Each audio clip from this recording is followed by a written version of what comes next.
भक्तवत्सल भगवान की जय हो।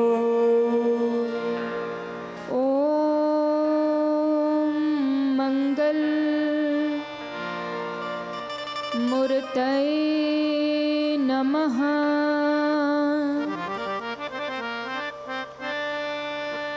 गणाधिपतये नमः। अतुलितबलधामं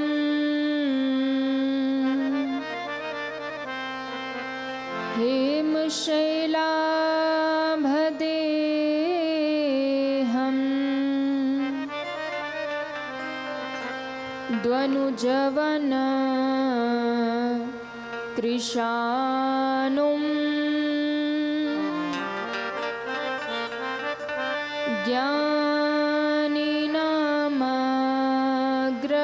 ज्ञानिनामग्रगण्यं सकलगुणनिधानं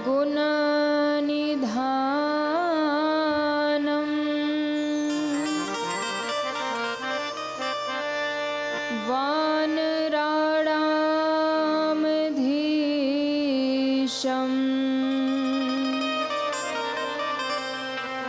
रघुपति प्रियभक्तं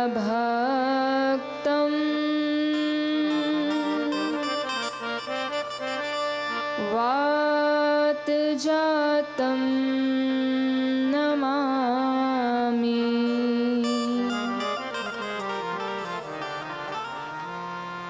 लोकाभिरामं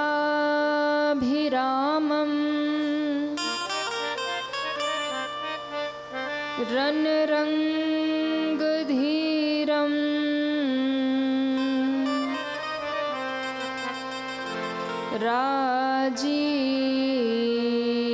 राजीवनेत्रं रघुवंशनाथं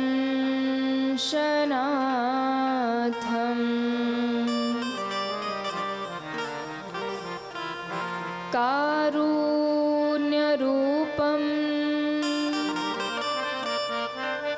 करुणाकरन्तं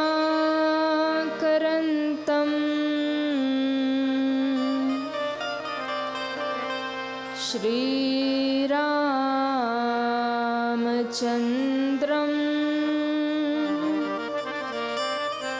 शरणं प्रपद्ये।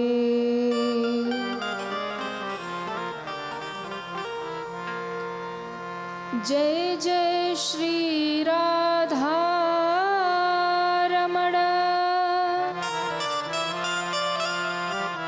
जय जय नवल किशोर,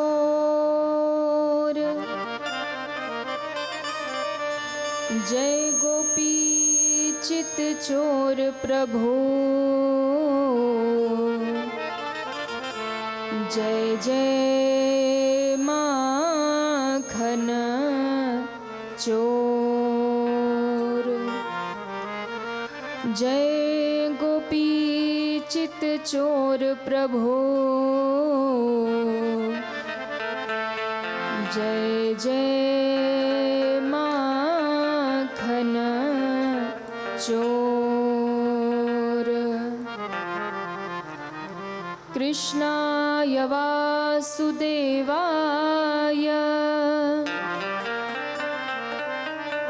देवकी नंदनाय च नन्दगोपकुमाराय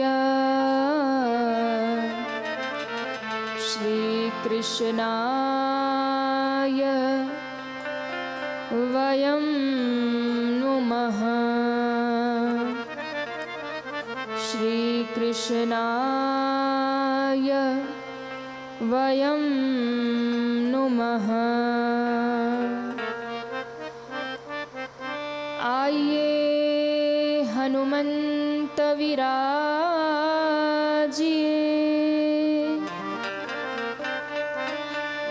कथा करूं आरंभ प्रेम सहित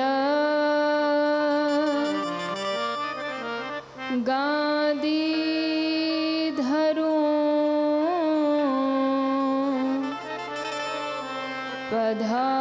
पधारिए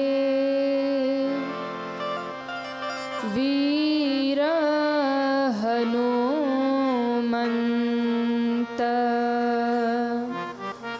प्रेम सहित गादी धरो पधारिए वीर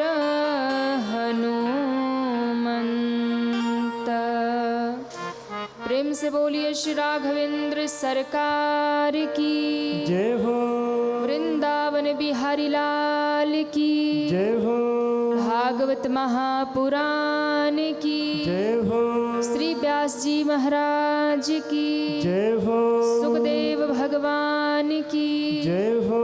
श्री हनुमान जी महाराज की जय हो। सतगुरु भगवान की जय हो। बाबा विश्वनाथ की जय हो। महाकाल भगवान की जय हो। नमः पार्वती पतये हर हर महादेव।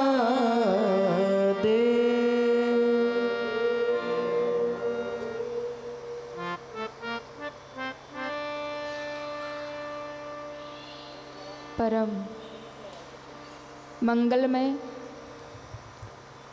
परात्पर अखिलेश्वर अकारण करुणा बरुड़ालय भक्तवांशा कल्पतरु भगवान श्री सीताराम जी महाराज श्री राधा माधव सरकार एवं उनका ही दिव्यवांग में स्वरूप श्रीमद् भागवत महापुराण की परम पावनी कथा को बारंबार प्रणाम वंदन करते हुए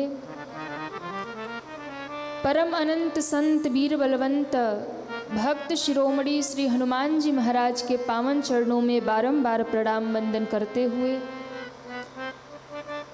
पूज्य श्री सद्गुरु देव जी महाराज के पावन चरणों में बारंबार वंदन करते हुए कथा प्रांगण में विराजमान भक्ति शक्ति स्वरूपा माताएं बहनें भाई लोग एवं उपस्थित समस्त भगवत कथा अनुरागी श्रद्धालु श्रोता भक्तजन आप सभी को व्यासपीठ की ओर से बहुत बहुत साधुवाद देते हुए सिया राम मैं सब जग जानी करहूँ प्रणाम जोर जुग पानी के पावन भाव से आप सभी के हृदय में विराजमान अपने आराध्य श्री भगवान को बारंबार प्रणाम करते हुए जिनके माध्यम से इस सारंगपुर की परम पावनी धरती पर 11 वर्षों तक श्रीमद् भागवत की कथा गंगा निरंतर प्रवाहित होती रही और पूरे क्षेत्र के लोग उस कथा की गंगा में गोता लगाकर धन्य होते रहे। ऐसे श्री बंसीलाल पुष्पत जी, श्रीमती मंजू देवी व साथ में लगा हुआ पूरा परिवार जिनके माध्यम से ये दिव्य कथा ये दिव्य उत्सव हम सभी के बीच में उपस्थित है। एक बार श्री बंसीलाल जी के लिए, मैया के लिए, पूरे परिवार के लिए जोरदार तालियां आप सभी बजाएंगे। बहुत बहुत साधुवाद। और मैंने प्रथम दिन भी कहा था कि ऐसा कार्य जो लगातार इन वर्षों में होता आया है, ये कोई खुद से नहीं कर सकता, कोई प्लानिंग करके कर नहीं सकता कि नहीं महाराज चलो प्लानिंग कर ली 10 साल कथा सुनेंगे, 11वें साल पुड़ावती करेंगे। खुद की प्लानिंग से हो नहीं सकता, ये बाई चांस भी नहीं होता और बाई लक भी नहीं होता। ये सब चीज़ें तो बस दुनिया में चलती हैं। तो कैसे होता है तो ये जो कार्य आपके बीच में इतने वर्षों से हो रहा, ये केवल और केवल ठाकुर की कृपा से होता है। ये केवल और केवल कृपा से। और ऐसा भी नहीं है कि यजमान जी को चुनाव लड़ना हो, हाँ कि चलो भैया बढ़िया पब्लिसिटी मिलेगी, जनजुटाव होगा, लोग जानेंगे नाम, फिर हम वोट मांगेंगे भैया हमको ही विजयी बनाओ। ना तो इनको कोई राजनीति करनी है, ना कोई चुनाव लड़ना है, ना कोई नाम करना है। एक प्रेम है, एक श्रद्धा है, एक भाव है कि बस भगवान का भजन करना है। और ये कितना बड़ा प्रेम है कि हम तो खुद भाव में डूबे हैं, ऐसी भागवत का आयोजन करे कि पूरा क्षेत्र ही भक्तिमय हो जाए। हाँ, इसलिए ये केवल नाम के लिए नहीं है, ये राजनीति के लिए नहीं है। ये जो कथा 11 वर्षों तक आपके बीच में प्रवाहित हुई, ये केवल और केवल ठाकुर जी के प्यार के लिए है। आप सबको भगवान से जोड़ने का एक प्रयास इनका रहा, और वो प्रयास इस वर्ष सफल हो रहा है। और आपका यज्ञ 11 वर्षों तक चला है और इस वर्ष पूर्ण हो रहा है। तो ऐसे पुष्पत परिवार को बहुत बहुत साधुवाद। आइए हम और आप सभी आज मंगलमयी भगवान की कथा में चले। इससे पूर्व भगवत नाम बड़े प्रेम से सभी गाएंगे हमारे साथ, तत्पश्चात चलेंगे आगे कथा में। सब बोलेंगे प्रेम से तालियां बजाते हुए, जय जय राधा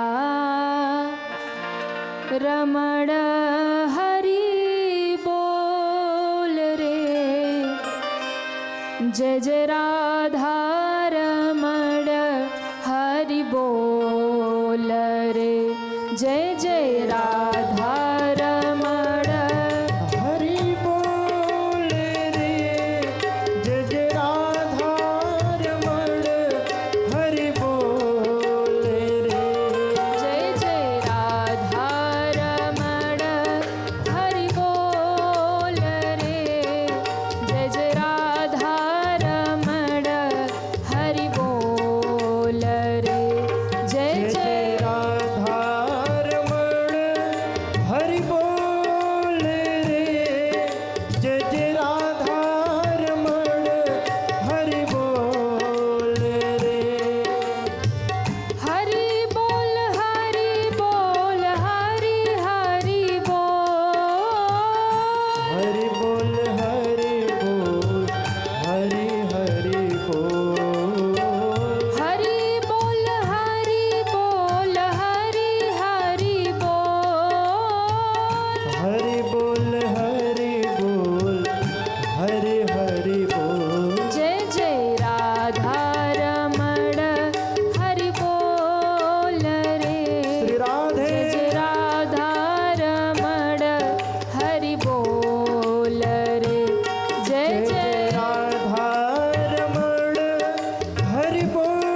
राधे गोविंद गोविंद राधे राधे राधे गोविंद गोविंद राधे राधे राधे गोविंद गोविंद राधे राधे राधे गोविंद गोविंद राधे गोविंद राधे बोलो गोपाल राधे गोविंद राधे बोलो गोपाल राधे। ऐसे नहीं, सभी दोनों हाथ ऊपर करिए पीछे तक और दोनों हाथ उठा के सभी तालियां बजाते हुए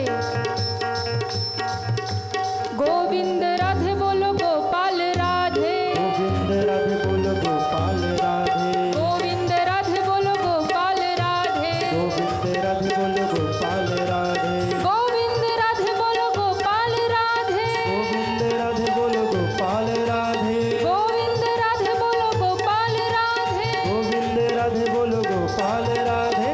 राधे राधे गोविंद जय हो राधे राधे गोविंद गोविंद राधे राधे राधे गोविंद गोविंद राधे राधे राधे गोविंद गोविंद राधे हरे रामा राम रामा हरे हरे हरे कृष्णा कृष्ण कृष्णा हरे हरे हरे रामा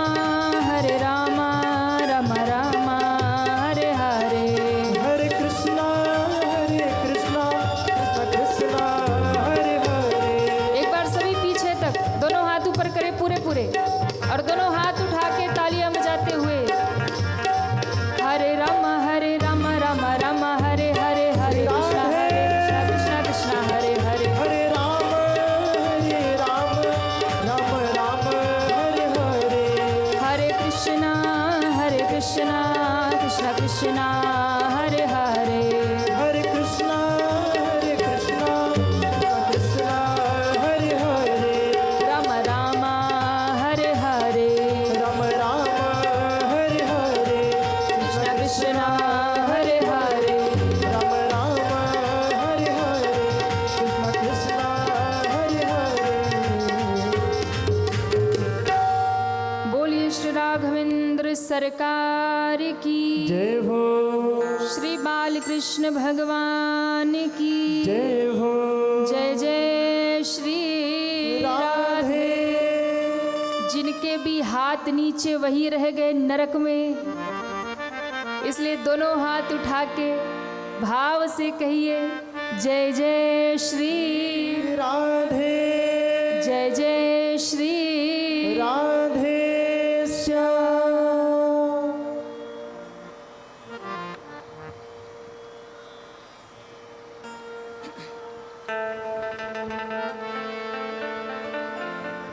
नरक में जाने से कितने लोगों को डर लगता है?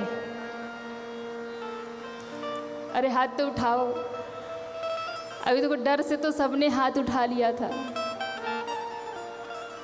डर लगता है नरक में जाने से? नहीं, क्यों? जाना है क्या नरक में? अरे मैया करी नरक, अरे मैया नरक नहीं जाओगी, बैकुंठ जाओगी। भागवत सुन रही हो?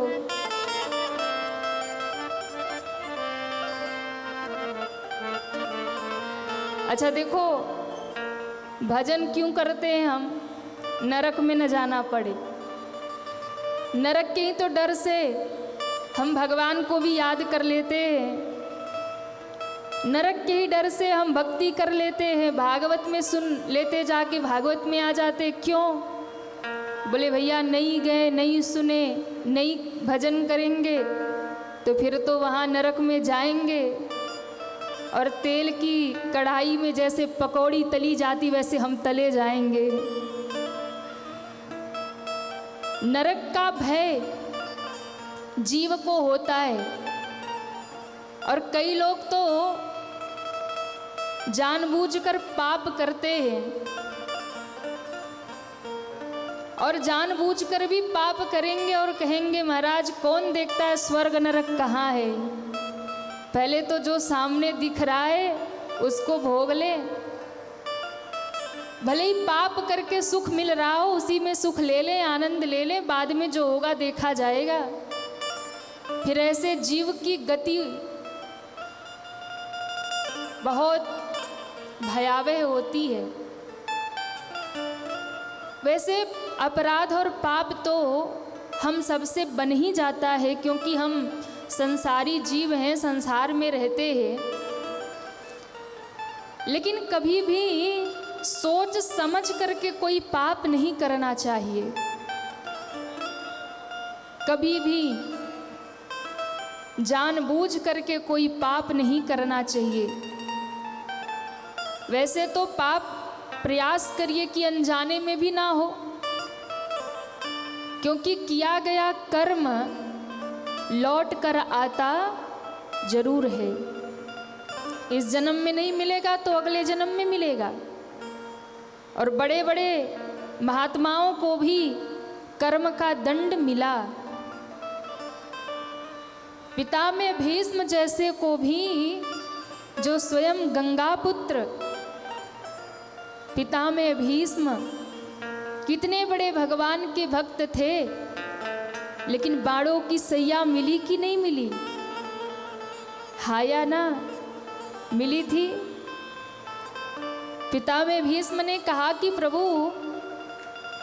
आजीवन ब्रह्मचारी रहने वाला, आपका ही ध्यान करने वाला, परमार्थ के लिए अपना जीवन समर्पित करने वाला, दूसरों के लिए अपना जीवन समर्पित करने वाला मैं पिता में भीष्म, और मुझे जहाँ तक अपने 100 जन्मों की बात याद है तो मैंने कभी पाप नहीं किया। फिर ये अंतिम समय बाणों की सैया क्यों मिली मुझे? भगवान मुस्कुराए और भगवान ने कहा, सुनो, दुनिया के लेखा जोखा में तो इधर उधर हो सकता है, पर मेरा हिसाब कभी उल्टा नहीं होता। आपको 100 जन्म की याद है ना, उससे भी एक जन्म और आगे जाइए। एक बार आप किसी रास्ते से जा रहे थे और रास्ते में अधमरा सर्प पड़ा था। आपको लगा कि ये मर चुका है, आपने उठा करके उसे फेंक दिया। और वो जब आपने फेंका तो वो जाकर के एक झाड़ी पे गिरा, जो कांटे की झाड़ी थी, बबूल का वृक्ष था। और जब वो गिरा तो उसके पूरे शरीर में कांटे चुभ गए। अधमरा था, प्राण तो थे, बड़ा कष्ट से हुआ। और जितने दिन वो उस कांटों में रह करके तड़प करके मरा, वो आपके कर्म में ऐड हो गया। तो प्रभु, जब मैंने उस समय अपराध किया तो उसी समय दंड मिल जाना चाहिए ना, ये 100 साल बाद, इतने समय बाद। बोले देखो, कर्म तो तुम्हारा था, लेकिन बीच में फिर ऐसा हुआ कि तुम सत्कर्म ही सत्कर्म करते रहे, तो तुम्हारा पुण्य ही पुण्य रहता रह गया, इसलिए हर जन्म में तुम्हें अच्छा ही अच्छा मिला। लेकिन वो कर्म घूम करके फिर इस जन्म में वापस आ गया, क्योंकि अब आपकी मुक्ति होने वाली है, और आपके मुक्ति में वही एक कर्म बाधक था। लेकिन इस बाणों की सैया पर जैसे उसे कांटे चुभे थे, वैसे आपको भी बाण चुभे हैं, उतना कष्ट आपको भी हुआ। अब आपका और उसका हिसाब बराबर हो गया। अब आपके सारे कर्म समाप्त हो गए और आप अब मुक्त हो गए। तो विचार करिए कि कर्म तो अनजाने में किया गया पाप पिता में भीष्म का भी पीछा नहीं छोड़ा, तो हम और आप कौन है महाराज? पिता में भीष्म का भी पीछा नहीं छोड़ा। बाणों की सैया उन्हें प्राप्त हुई। इसलिए जो सोच समझ कर पाप करते हैं, अनजाने में हुए पाप का दंड इतना बड़ा हुआ, तो जो सोच समझ कर पाप करते हैं, फिर तो ठाकुर जी ने स्पेशली नरक इसीलिए बना रखा है और डिपार्ट दे दिया है यमराज को। जो भी आए ना, अच्छे से धुनाई करो, ताकि दोबारा धरती पे जाके पाप ना करे, अधर्म ना करे। इसलिए अपराधों से बचना चाहिए, पापों से बचना चाहिए, क्योंकि किया गया कर्म लौट कर आता है। यहाँ पर सुखदेव जी महाराज 28 प्रकार के नरकों का वर्णन करते हैं। राजन, 28 प्रकार के नरक बताए गए।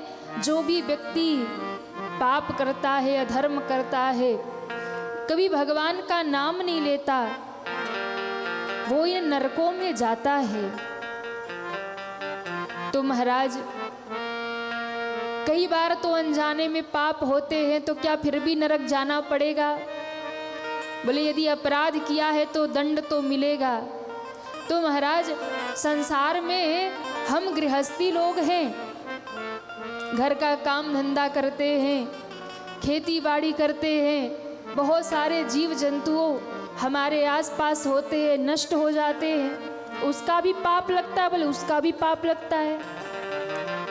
आप रास्ते से जा रहे हैं, आपने देखा नहीं, पर आपका पैर अगर किसी चींटे पे पड़ा और वो मर गया तो उसका भी पाप लग गया। अब ऐसे तो न जाने कितने मक्खी मच्छर मरते रहते हैं आसपास में, उसका भी पाप लगता है। सूक्ष्म जीव होते जो आंखों से नहीं दिखते हैं, वो भी नष्ट होते हैं हमारे द्वारा, उसका भी पाप लगता है। अब तो महाराज ये सब सुन करके राजा परीक्षित बड़े घबराए। कहा गुरुदेव कोई तो उपाय होगा ना, इन पापों से बचने का, कैसे बचा जाए? बोले उपाय तो बस एक ही है। क्या उपाय है? हरि भजले, हरि भजले, हरि भजने का मौका है। हरि भजले, हरि भजले, हरि भजने का मौका है। हरि भज, हरि भज, हरि भजने का मौका है। तो महाराज कब भजे? कल भज लें? बोले नहीं, अभी भज ले, अभी भज ले, अभी भजने का मौका है। अभी भज ले, अभी भज ले, अभी भजने का मौका है। अभी भज ले, अभी भज ले, अभी भजने का मौका है। अभी भज ले, अभी भज ले, अभी भजने का मौका है। हरि भज ले, हरि भज ले, हरि भजने का मौका है। हरि भज ले, हरि भज ले, हरि भजने का मौका है। दोनों हाथ उठा के श्री हरि। श्री राधे।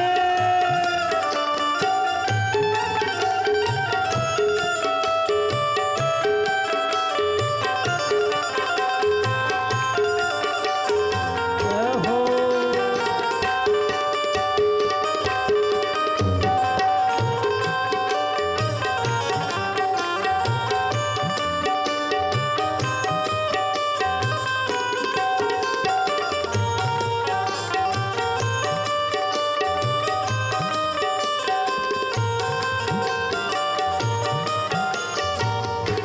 प्रभु भज ले, प्रभु भज ले, प्रभु भजने का मौका है। प्रभु भज ले, प्रभु भज ले, प्रभु भजने का मौका है। प्रभु भज ले, प्रभु भज ले, प्रभु भजने का मौका है। प्रभु भज ले, प्रभु भज ले, प्रभु भजने का मौका है। हरि भज ले, हरि भज जय हो। ले, हरि भजने का मौका है। हरि भज ले, हरि भज ले, हरि भजने का मौका है। हरि भजने का मौका है। हरि भजने का मौका है। प्रभु भजने का मौका है। प्रभु भजने का मौका है। अभी भजने का मौका है। अभी भजने का मौका है। अभी भजने का मौका है। क्या उपाय है? हरि भज ले, हरि भज ले, हरि भजने का मौका है। ये मौका ही तो है पुष्प परिवार के द्वारा। हाँ, ये आप लोगों के उद्धार का यही तो मौका है महाराज। इसके बाद ऐसा मौका थोड़ी मिलने वाला। जब किसी पर ठाकुर की कृपा होगी तब कभी ऐसी कथा होगी, तब कभी ऐसा अवसर मिलेगा महाराज। हाँ, इसलिए भैया लाभ उठा लीजिए इस कथा का, इस अवसर का, फिर न जाने कब मिले।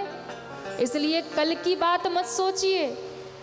फिर अभी भज ले, अभी भज ले, अभी भजने का मौका है। अभी मौका है, कल पता नहीं मौका रहे ना रहे। हाँ, और कल पता नहीं हम रहे ना रहे। कोई भरोसा थोड़ी है, कोई गारंटी थोड़ी है। इसलिए हर समय भगवत नाम सुमिरन, जाने अनजाने में जो भी पाप हो गए ना, उन सब पापों को नष्ट करने वाला एक भगवान का नाम है। एक भगवान का नाम। जैसे बहुत घना कोहरा हो और यदि धूप निकले तो कोहरा अपने आप समाप्त हो जाता है कि नहीं, छट जाता है ना। वैसे ही भगवान के नाम का प्रकाश जब जीवन में होता है तो कितना भी पाप का बादल छाया हो सब छट जाता है। तो गुरुदेव, क्या भगवान का नाम लेने से पाप मिट जाता है, जल जाता? बोले बिल्कुल। तो किसी का हुआ, तब यहाँ पर कथा सुनाई महाराज। एक पंडित जी की कथा, एक ब्राह्मण की कथा सुनाई। पंडित जी तो बड़े धर्मात्मा थे,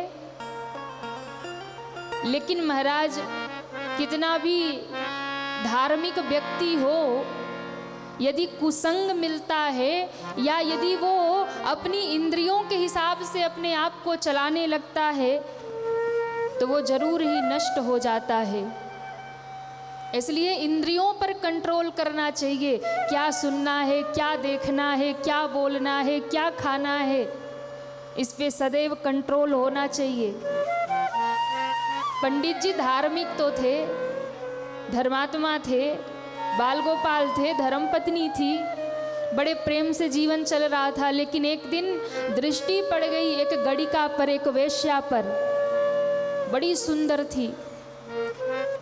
दृष्टि से देखा, मन में दोष आ गया और धर्मात्मा पंडित जी के मन में आया कि ये मेरी पत्नी बन जाए, ये मेरे घर चले।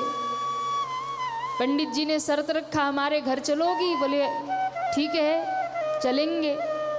ले आए, देखा तो घर में पहले से उसकी पत्नी है, बाल गोपाल है। उसने कहा महाराज सुनो, मैं यहाँ जब ही रहूंगी जब इन्हें घर से बाहर करोगे। अब इनकी बुद्धि पाप में पड़ गई, कुसंग में पड़ गई। धर्म पत्नी को घर से निकाला, बच्चों को घर से निकाला और उस गड़िका को घर में रख लिया। दूसरा दिन आया, पंडित जी सुबह सुबह माला लेकर बैठे पूजा करने, और जैसे पूजा करने बैठे वो गड़िका आके सर पे खड़ी हो गई। अरे ओ पंडित जी, ये क्या कर रहे हो?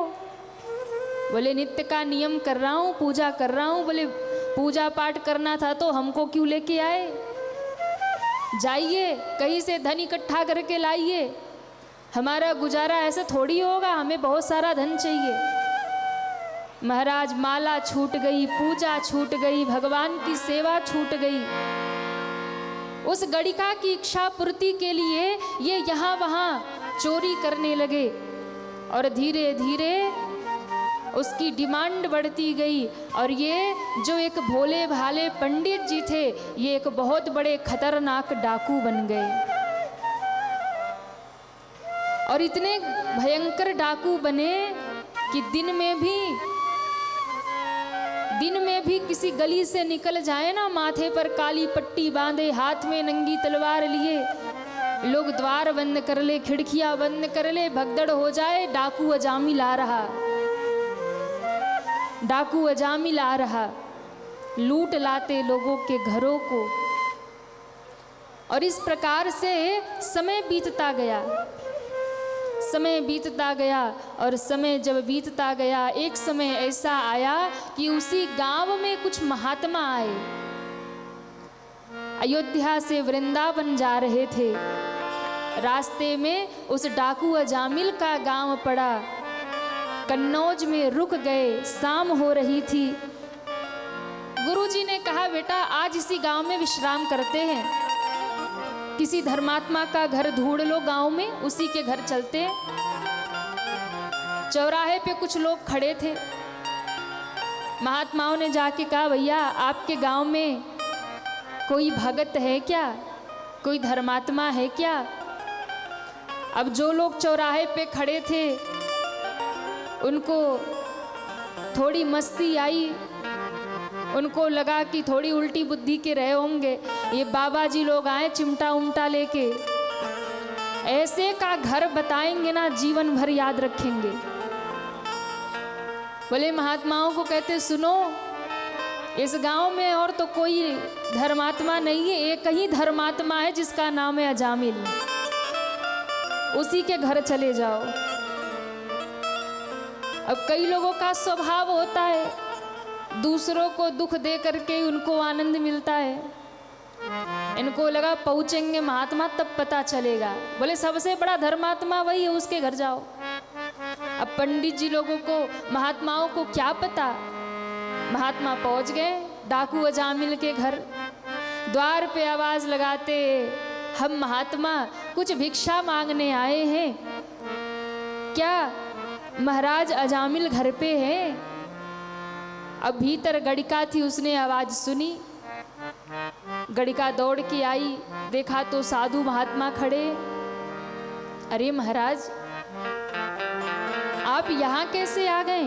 बोले वो गांव के कुछ लोगों ने हमें बताया कि आपके पति बड़े धर्मात्मा है, वही चले जाओ। गड़िका ने कहा, नहीं नहीं महाराज, आपको तो लोगों ने भटकाया है। क्यों? मेरे पति तो सबसे बड़े डाकू हैं, डाकू, इसलिए आप गलत जगह पे आ गए। जितने जल्दी हो सके यहाँ से निकल जाइए, क्योंकि मेरे पति ने अगर देख लिया तो शायद ही वो आपको जिंदा छोड़े। बड़े खतरनाक हैं, पूरा गांव डरता है, आप लोगों को भटका दिया उन लोगों ने। जितने चेला थे सबने सुना, गुरुजी गड़बड़ हो गई, चलो यहाँ से, वो डाकू आ गया ना तो फिर प्राण बचाने मुश्किल होंगे। गुरुजी ने कहा, ठहरो, अब हम कहीं नहीं जाएंगे, इसके दरवाजे आए तो यही रुकेंगे। अब चेला सब कांप रहे हैं। अरे गुरुदेव आपने सुना नहीं, वो कह रही उसके पति बहुत बड़े डाकू है, बड़े खतरनाक है। बोले यही रुको, कहीं नहीं जाना। कहा, देवी आज तो भोजन हम आपके द्वार करेंगे, आपके द्वार आए तो यही भोजन करेंगे, जाएंगे नहीं, इसलिए हमारे भोजन की व्यवस्था करो। अब गड़िका ने जब संतों का दर्शन किया तो बुद्धि बदल गई, आंखों में आंसू आ गए। कहती है, महाराज हमारे घर का अन्न खाएंगे ना, आपका तप समाप्त हो जाएगा, आपकी साधना समाप्त हो जाएगी। मैं एक गड़िका हूँ, इसलिए मेरे हाथ कांप ना पाइए, मेरे घर का कुछ ग्रहण मत करिए। महात्माओं ने कहा, कोई बात नहीं, हम आए हैं तो अन्न तो तुम्हारे घर से ही लेंगे, तुम हमें सूखा अन्न दे दो, हम सिद्ध कर लेंगे। रोते हुए उसने अन्न दे दिया। अब महात्माओं ने अपना भोजन बनाना शुरू किया, अपना टिक्कर बनाना शुरू किया। महात्माओं का भोजन भी अलग होता है और उनकी भाषा भी अलग होती है। कभी आपने देखा हो कि किसी यज्ञ में जब किसी महात्माओं का भंडारा होता है तो आप देखेंगे कि वहाँ की व्यवस्था बड़ी गजब की होती है, और उनके भंडारे में जो पूड़ियाँ बनती है ना, वो तो बहुत, हाँ, एक में तो महाराज 2 परिवार खा ले। और उनकी भाषा भी अलग होती है। नमक को नमक नहीं कहते महात्मा, नमक को नमक नहीं कहते, क्या कहते? राम रस कहते। नमक चाहिए तो बोले राम रस ले आओ।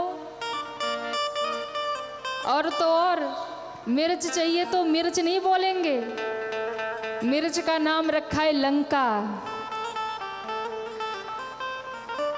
सब्जी में मिर्ची कम है, बोले थोड़ी लंका और चाहिए। तो उनकी भाषा भी अलग होती है, उनका भोजन भी अलग होता है और बड़ा आनंद होता है। अच्छा, महात्मा अगर भोजन करने बैठे, उनकी पंक्ति में आप बैठ गए ना, आधे घंटे केवल जय जयकार होगी। आप भोजन को हाथ नहीं लगा सकते, कितनी भी भूख लगी हो, क्या मजाल कि आप भोजन कर ले। आधे घंटे जय जयकार होगी।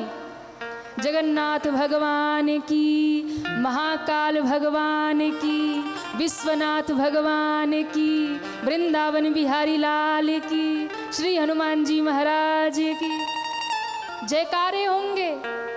उसके बाद अपने अपने दोहे चौपाई बोलेंगे। उसके बाद जय जयकार करके, हर हर महादेव करके फिर भोजन शुरू करेंगे। विश्राम हुआ तो फिर जय जयकार होगा। तो उनके नियम थोड़े अलग ही होते हैं। अब महाराज महात्माओं ने भोजन बनाना शुरू कर दिया। भोजन शुरू हो गया, पर वो जो अजामिल की पत्नी है वो भयभीत हो रही है। महात्माओं ने प्रसाद बनाया, ठाकुर जी को भोग लगाया।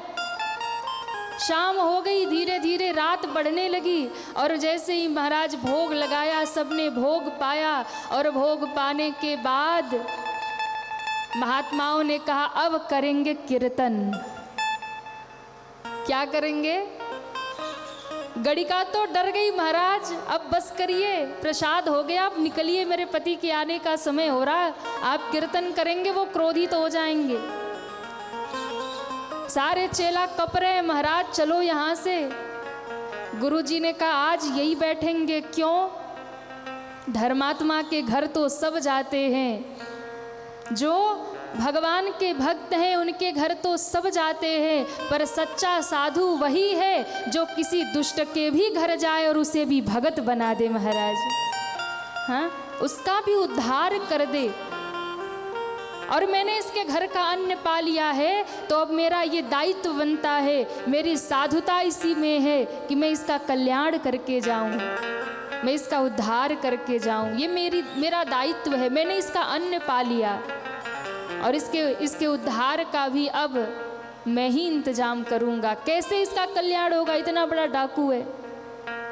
बोले गुरुजी जीवन रहेगा तो बहुतों का उद्धार करेंगे, जीवन ही नहीं रहेगा तो उद्धार क्या करेंगे, अपना ही उद्धार हो जाएगा। गुरुजी ने कहा निकालो ढोल मजीरा और कीर्तन शुरू करो। अब महाराज निकाली ढोल मजीरा झांझ, सब महात्मा बैठ गए, कीर्तन शुरू हुआ।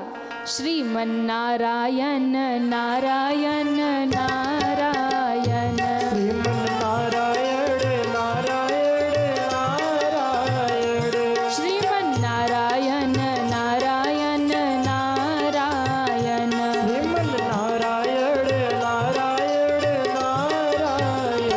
श्रीमन्नारायण नारायण नारायण,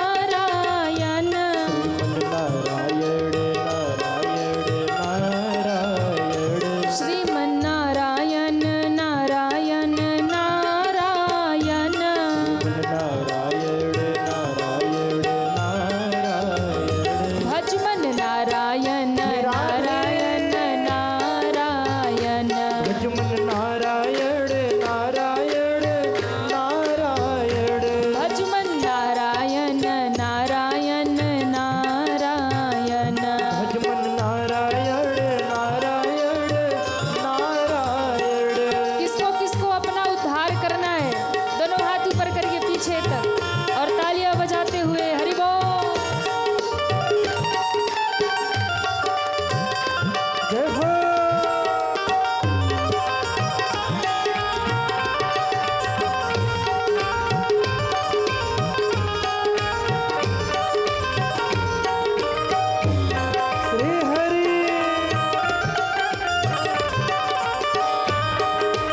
तलवार लिए दूसरे हाथ में लोगों का धन लूट कर लेकर के आया।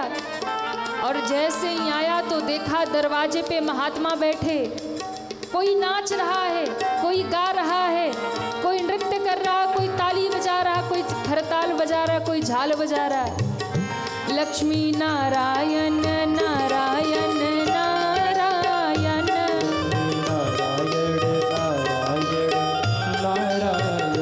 लक्ष्मी नारायण नारायण नारायण,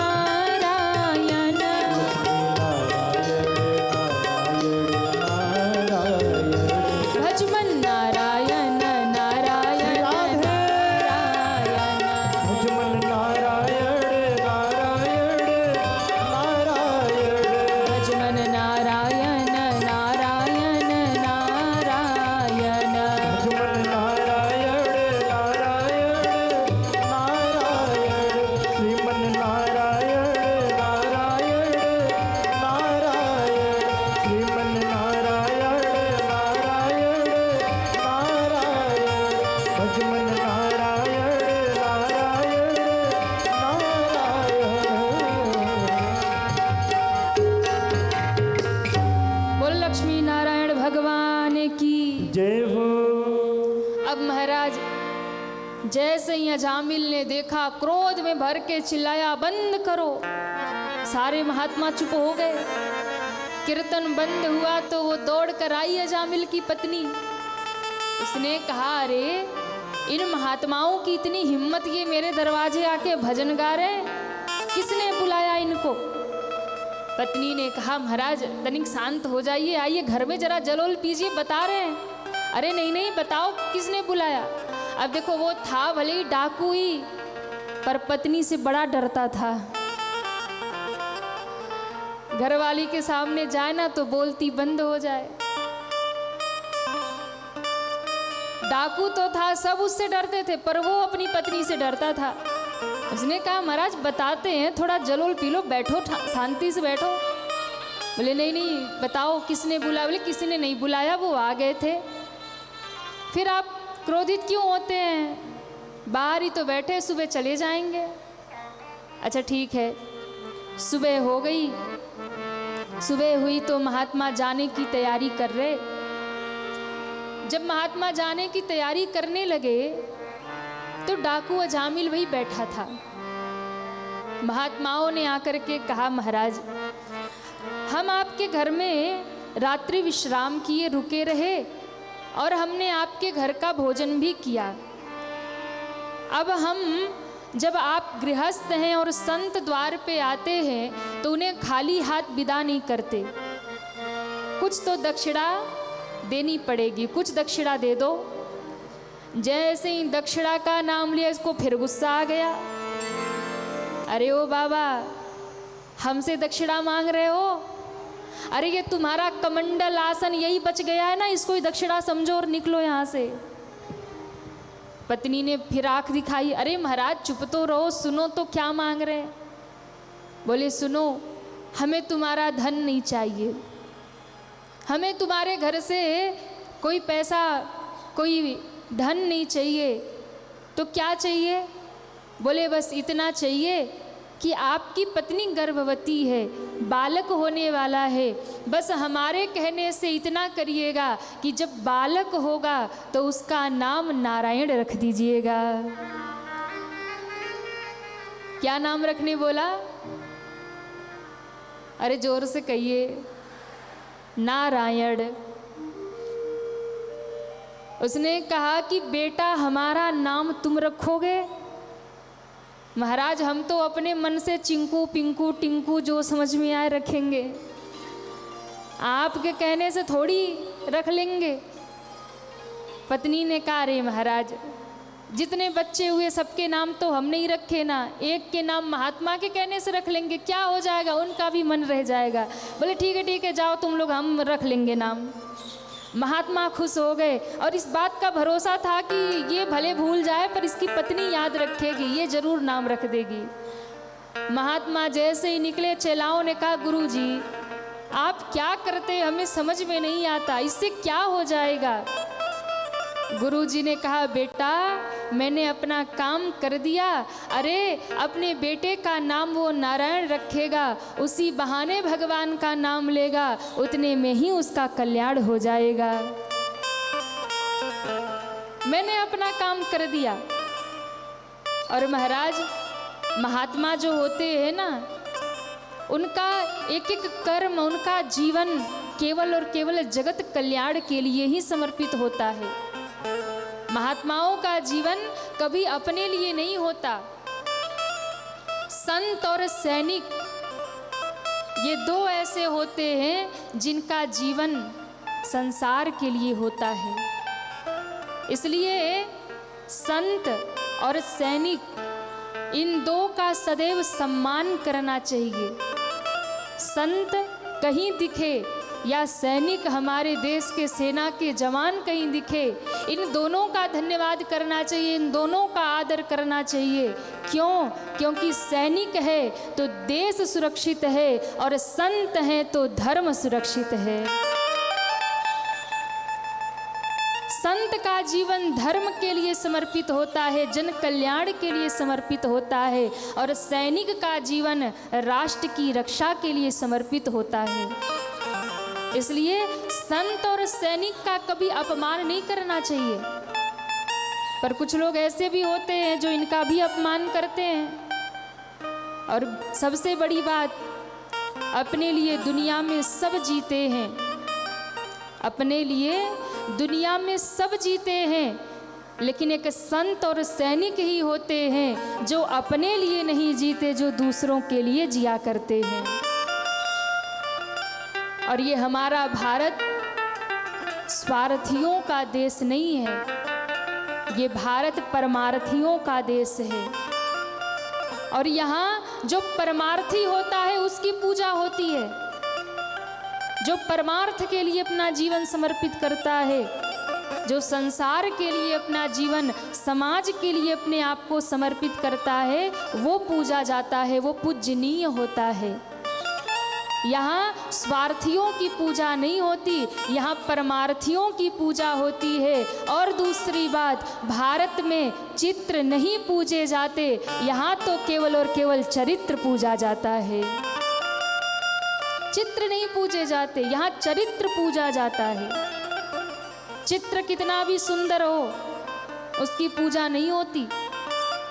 और चित्र भले ही अच्छा ना हो, पर जिसका चरित्र अच्छा हो, वो समाज में पूजनीय होता है। इसलिए संत अपना जीवन दूसरों के लिए समर्पित करके रखते हैं। संत तो चले गए और इसके घर में बेटा हुआ और नाम रख दिया नारायण। अब नाम जब रख दिया नारायण, सोते जागते उठते बैठते आते जाते हर समय यही पुकारे, बेटा नारायण कहाँ गए, बेटा नारायण इधर आजा। अच्छा देखिए, घर में छोटा बेटा जो होता है ना, वो तो सबका ही लाडला होता है। छोटा बेटा जो होता है सबका लाडला होता है। हर बात में जिक्र यदि किसी का होगा तो घर में जो सबसे छोटा है उसका ही होगा। इसलिए एक महात्मा बड़ी प्यारी बात कहते हैं कि बड़ा जो होता है घर में जो बड़ा होता है वो पिता का लाडला होता है, और छोटा जो होता है वो माँ का लाडला होता है। बीच वाले बेचारे बाबा जी बन जाते हैं, इनको कोई पूछता नहीं ना। वैसे आप हमारी ओर मत देखिए, हम बीच वाले नहीं हैं। तो बीच वालों को कोई नहीं पूछता, उनका नाम कहीं आता ही नहीं है। या तो बड़े को याद करते या छोटे को याद करते। बीच वाले तो बेचारे ऐसी जी खा लेते हैं। तो छोटा बेटा बड़ा लाडला, अब तो जहां से भी आए उसे ही पुकारे। समय बीता और ये बीमार पड़ा और कहते हैं अंतिम समय आ गया। अंतिम समय। जब अंतिम समय आया तो भयंकर यमदूत आए उसको लेने के लिए। यमदूतों ने घेर लिया। सारे यमदूतों ने जब उसे घेरा और यमदूतों ने यमपास उसके गले में डाला और डालकर खींचना शुरू किया। जो पापी होते हैं, जो कभी भगवान को भजते नहीं, जो कभी भगवान को याद नहीं करते, जो दूसरों को कष्ट देकर अपना जीवन यापन करते हैं, ऐसे व्यक्ति को लेने यमदूत आते हैं, यमराज आते हैं और उनका अंत बहुत भयानक होता है। आप देखते हैं ना, कोई गलत काम कर रहा है तो बड़ा आगे बढ़ रहा है। आपको थोड़ी टेंशन होती है कि देखो ये गलत काम कर करके भी इतने ही आगे बढ़ रहा है। ये हर उल्टा काम करता है फिर भी भगवान इसका साथ दे रहे हैं। इसके पास सब कुछ है और बढ़ता जा रहा, आगे और बढ़ता जा रहा। पर ध्यान रखिएगा, वो जो आगे बढ़ रहा है ना, वो अपने उन बुरे कर्मों से नहीं बढ़ रहा, क्योंकि वो इतना बुरा कर रहा है फिर भी उसको लाभ हो रहा है। तो इसका अर्थ ये है कि उसका अंत जो होगा वो बड़ा भयानक होगा। अंत में उसके पास कुछ बचेगा नहीं। क्योंकि जब आप पाप में लगते हैं तो थोड़ी वृद्धि होने लगती है। क्यों? क्योंकि भगवान सोचते हैं अब ये पाप कर रहा है, नरक जाएगा, इसलिए आपका जो पुण्य होता है भगवान उसका फल देना शुरू करते हैं, ताकि पुण्य समाप्त हो जाए। फिर पाप का हिसाब एक लास्ट में होगा, अंत में किया जाएगा। और कभी कभी ऐसा होता है जब आप भजन करते हैं, पर भजन करते करते आपको दुख मिलने लगता है। भजन करने वाला कभी कभी दुखी दिखाई पड़ता है, लगता है कि बड़ा कष्ट है, बड़ा दुख है, तो बड़े परेशान लोग हो जाते, महाराज हम तो इतनी भक्ति करते फिर भी हमारे साथ ऐसा हो रहा। तो ध्यान रखिएगा, यदि भजन करते करते दुख मिल रहा है तो इतना समझ लीजिए आपका जो बचा खुचा है ना, उसे भगवान समाप्त करके आपको निर्मल कर रहे हैं, ताकि वो आपको स्वीकार कर ले।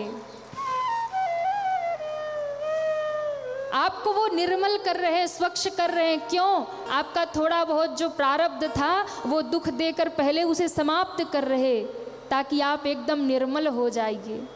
इसलिए कभी घबराना नहीं चाहिए, धैर्य बना के बैठे रहो। एक दिन ऐसा आएगा जब सब समाप्त होंगे पाप और आपका भजन बढ़ता रहेगा, उसी दिन ठाकुर जी आपको स्वीकार कर लेंगे महाराज, उसी दिन स्वीकार करेंगे।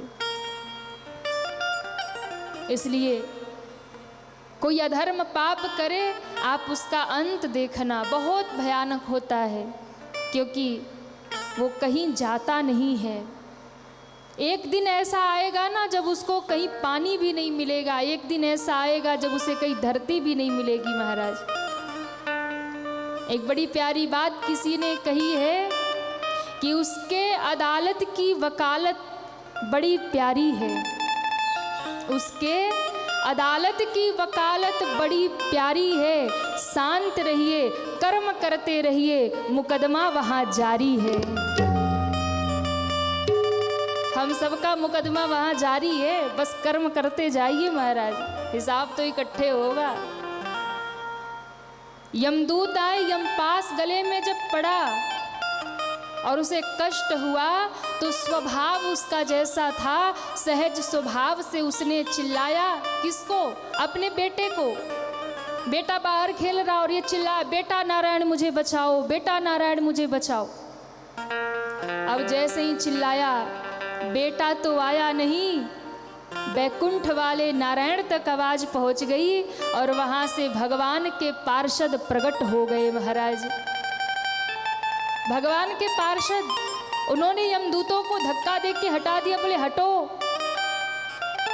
यमदूतों ने देखा कि हम तो इसे लेने आए थे, ये चार चमकीले चमकीले कहाँ से आए? ठाकुर जी के पार्षद तो उन्हीं के जैसे रहते हैं। उसने कहा, अरे तुम कहाँ से आ गए? यमदूतों ने कहा, तुम कहाँ से आ गए? भगवान के पार्षदों ने कहा, हम यही बात तुमसे पूछते हैं, तुम चार काले काले कहाँ से आ गए? बोले हम यम के दूत हैं। इन्होंने कहा हम नारायण के पार्षद हैं। बोले तुम क्यों आए हो? ये पापी हम इसे लेने आए। बोले नहीं, ये नारायण बोल रहा है, ये बैकुंठ जाएगा, ये बैकुंठ जाएगा। बोले देखो, ये कोई बैकुंठ जाने का अधिकारी नहीं है, बहुत बड़ा पापी है, बहुत बड़ा डाकू है, ये यमलोक जाने का अधिकारी है। बोले कुछ भी हो, ये नारायण बोल रहा। अब तो दोनों में झगड़ा हो रहा। यमदूत कहते हम इसे यमलोक ले जाएंगे, और भगवान के पार्षद कहते हम इसे बैकुंठ ले जाएंगे। दोनों में जंग छिड़ी, और ये चारपाई पे पड़ा पड़ा दोनों दृश्य देख रहा, दोनों को देख रहा। भगवान के पार्षदों ने कहा कि हमें आदेश है, कोई पापी हो पुण्यात्मा हो उससे मतलब नहीं। अंतिम समय यदि कोई नारायण का नाम पुकारे तो वो केवल और केवल बैकुंठ ही जाता है। पर भैया ये नारायण का नाम नहीं पुकारता, ये अपने बेटे नारायण का नाम पुकार रहा। यमदूतों ने कहा ये अपने बेटे को बुला रहा। पार्षदों ने कहा नहीं, बेटे का नाम होगा नारायण, पर हमारे प्रभु का नाम अनादि काल से है, इसलिए ये हमारे लोक जाएगा। और अंत में भगवान के पार्षदों ने यमदूतों को मारकर भगा दिया। यमदूत भागे भागे यमलोक पहुंचे, फांसी का फंदा यम के आगे फेंक दिया। बोले संभालो अपनी चपड़ास, हमसे नहीं होगी। अरे क्या हो गया? बोले आपने कहा था वो पापी है, उसको ले आना नरक में, पर वहां तो 4 चमकीले चमकीले आ गए, पता नहीं कहां से 4 हाथ लगा के, और कहते छोड़ो ये बैकुंठ जाएगा। पहले आप डिसाइड कर लो ना किसको नरक में लाना, किसको नहीं लाना है। यमराज समझ गए इन्हें भगवान के पार्षदों का दर्शन हुआ, वहीं से हाथ जोड़कर प्रणाम कर लिया और कहा देखो तुम बड़े धन्य हो जो तुम्हें भगवान के पार्षदों का दर्शन हो गया। यमदूत कहते कि मामला क्या है, हमें समझ में नहीं आता, विस्तार से बताओ। तब यमराज ने कहा देखो अंतिम समय, मरते समय, प्राण निकलते समय यदि किसी के मुख से राम राम निकले, यदि किसी के मुख से राधे कृष्ण निकले, यदि किसी के मुख से हरि हरि निकले, यदि किसी के मुख से नारायण नारायण निकले, तो तुम उसे छोड़कर दूर भाग जाना, उसकी ओर देखना भी मत। ये विचार छोड़ देना कि पापी है कि पुण्यात्मा है, उसकी ओर देखना भी मत। क्यों? क्योंकि अंतिम समय में नाम लेने वाला भगवान के द्वार जाता है। अच्छा, अब कई लोग बैठे बैठे सोच रहे हैं कि जब यमराज ने ही आदेश दिया है कि कितना भी बड़ा पापी हो, अंतिम समय अगर नारायण बोले तो उसे छोड़ देना और बैकुंठ जाने देना, तो अब कई लोग सोचेंगे ये तो बढ़िया है, जीवन भर खूब पाप करो, खूब धर्म करो, मनमानी करो, अंतिम समय नाम लेके मर जाओ। हाँ, कई लोगों के मन में होता है। पर ध्यान रखिएगा, यदि आप अनजाने में पाप करते हैं तब तो क्षमा हो सकती है, पर जानबूझकर पाप करे और आपको लगता है बैकुंठ चले जाए। और दूसरी बात, आपको लगता है मरते समय हम नाम ले लेंगे, आएगा ही नहीं मुख पे। क्यों? क्योंकि जन्म जन्म मुनि जतन कराही, अंतराम कही आवत नाही। जो जीवन भर भजन करते हैं अंतिम समय तो उनको भी नाम भूल जाता है, फिर जो जीवन भर दुनियादारी करते रहे उनको कैसे नाम याद आएगा? पहली बात तो ये है कि याद आने वाला ही नहीं है। ऐसे अगर गुरु की कृपा हो जाए, प्रभु की कृपा हो जाए, तो शायद मरते समय किसी के मुख से नाम आ जाए, क्योंकि जितनी दुनियादारी याद